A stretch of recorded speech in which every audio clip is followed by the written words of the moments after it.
Our next speaker is going to be Jim Belton with Rainbow International, talking about how to deal with water damage. When the storm comes through, at least the wind, may blow a while, but the wind goes away. But unfortunately, the water can stay for a while and it can do a lot of damage. So understanding how to deal with that is really important with these type of storms. So Jim, please tell us how to do that.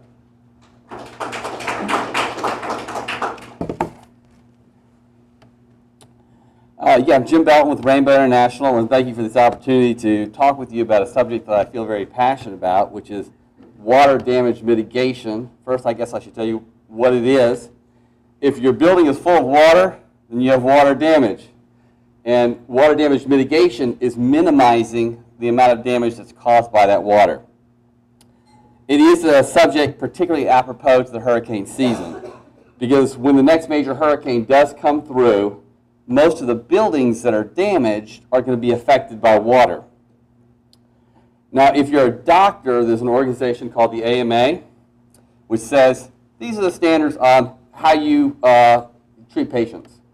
If you handle water mitigation, there's an organization called the IICRC, and they say, well, these are the standards by which you mitigate water damage. And so when I tell you, for example, that rising groundwater is defined as grossly unsanitary, I'm not saying that on Jim Belton's authority or Rainbow International's authority. I'm saying that on the authority of the IICRC. Water is an amazing thing. I mean, we can't live without it. All life depends upon it. Several years back, some astronomers were really excited because they had found some erosion, they thought, on Mars. And they said, well, if there was erosion, then maybe there was water. If there was water, then maybe there was life. So pretty soon, you've got little green men running around everywhere. Water is also enormously convenient. And we plumb water to our sinks, to our toilets, to our tubs, to our washing machines, to our dishwashers, even to our refrigerators, our little ice makers. But most importantly, water is powerful. Several years ago, I visited the Grand Canyon, and there's only one word to describe the Grand Canyon. That's awe. I mean, you literally cannot believe what's before your eyes.